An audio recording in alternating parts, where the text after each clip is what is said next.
Hello all, this is Keenan Vagabond Weaver of Game-Central.org. I want to welcome you to the first part of Game Central's series of our Top 10 PC games. Obviously, this is my top 10. Most of you probably know me as a classicist PC gamer, so it should be no surprise that my list contains a majority of really old games. Alright, now on to the show.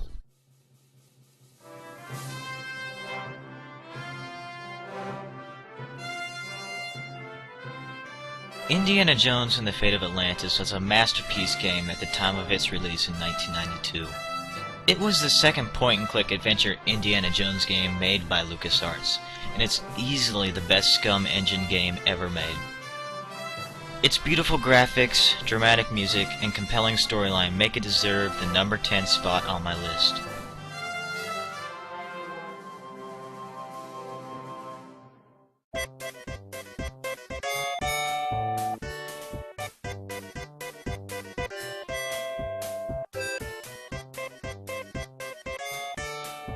Platforming on the PC was non-existent before id Software's Commander Keen was made. The original game was released in the same year as the NES's Super Mario Bros. 3, so the competition was fierce. It wasn't until the fourth game in the series when, I believe, the series peaked. In 1991, id upped the ante and added brand spanking new graphics, and for the first time ever in a Commander Keen game, music, by the PC game music legend Bobby Prince. Billy Blaze's tale to save the galaxy as Commander Keen was more than enough to keep PC gamers' interest for several more games, but none else in the Keen series could topple Keen 4. The inclusion of Paddle War and the Dopefish make Commander Keen be my number 9 best PC game of all time.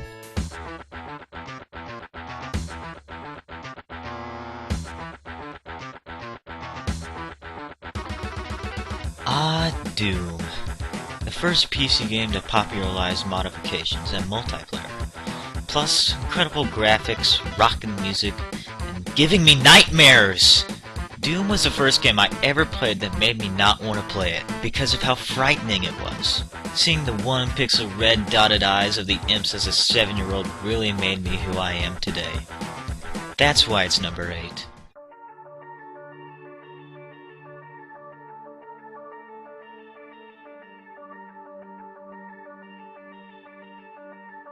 Much like Doom, System Shock 2 is one of those games you cannot play late at night with the sound all the way up. You play as a soldier of a faction you choose at the beginning of the game upon an interstellar starship when chaos occurs. You wake from a cryotechnic stasis to find that all hell is broken loose. But that's not what makes the game amazing. It's the merging of the gameplay styles of first-person shooter and computer role-playing game. You frantically always have to manage your inventory and even repair your weapon after excessive use. Combine this with the fact you're fighting a seemingly impossible artificial intelligence, and you have the number 7 best PC game ever.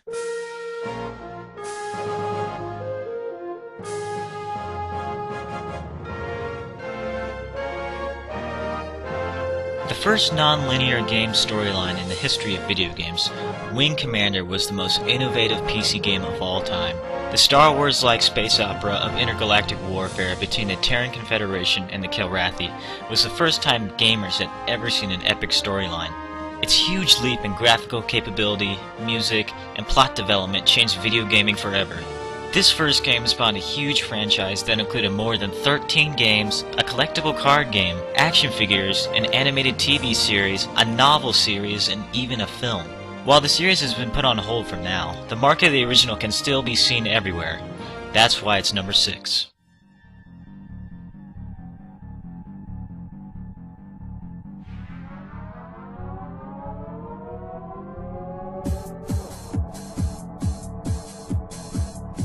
One day when I was 11, I decided to download the demo of a new game called Half-Life, which I had seen in an issue of PC Accelerator. When I first installed and played it, it was the best and most amazing video game I had ever played. I must play that demo at least 50 times.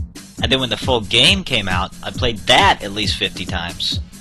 The sheer fluidity of the shooting mechanics of the gameplay was totally unseen at that point in time. If Doom was the start of the Renaissance, then Half-Life was the start of the High Renaissance. It was one of the most important video games ever released, so that's why it's number 5.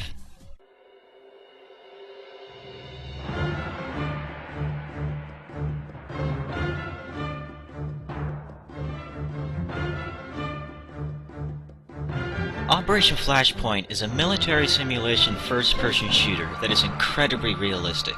You can get killed in one shot.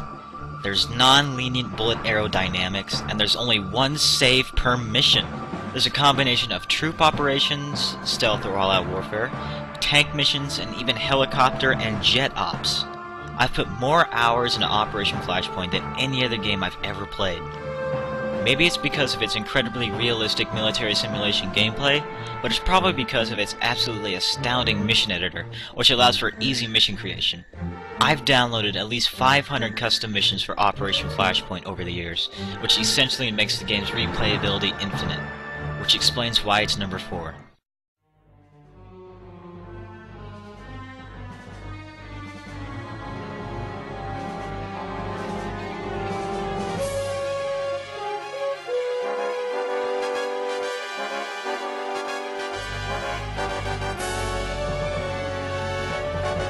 Wing Commander 3 took what was amazing about the original and made it tons better.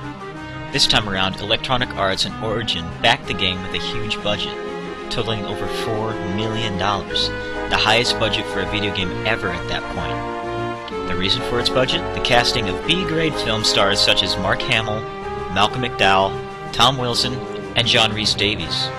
While the gameplay was just the same old style of Wing Commander with prettier graphics, the storyline was probably the best written out of any game during the early 90s. I won't spoil the game for you, but I believe Wing Commander 3 has the greatest plot twist in the history of PC games. I'm not exaggerating when I say your jaw will be down to the ground when you see it for the first time. It was one of the very first games to make people upgrade to CD-ROM drives, as the game came on 4 CDs. Wing Commander 3 was the next generation of video game at the time of its release. Its fluid combat and incredible non-linear story arcs solidifies its number 3 spot.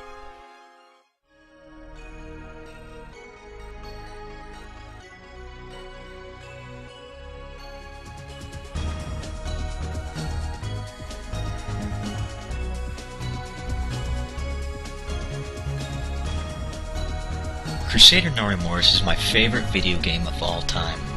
If there ever was only one fanboy for one game, it'd definitely be me for this game. Crusader was my first real PC game that I owned myself. It was the game that taught me how to use MS-DOS and the basic foundations of computers. The moment I laid my eyes upon the box, I knew instantly I would love it. And I did. I still do. The game has been described as taking a pure shot of adrenaline, and I totally agree. The game's non-stop action from the isometric perspective is incredibly addicting. With you, the player, as a non-stop killing machine, can perform a number of moves, keeping the action fresh. While the game's action is fantastic, the story and characters is what makes the game for me. The game's cutscenes are filmed from a first-person perspective, giving you a personal feeling that the characters are talking to you. This is the only video game I've ever bought 5 copies of. So I guess that explains why it's number 2.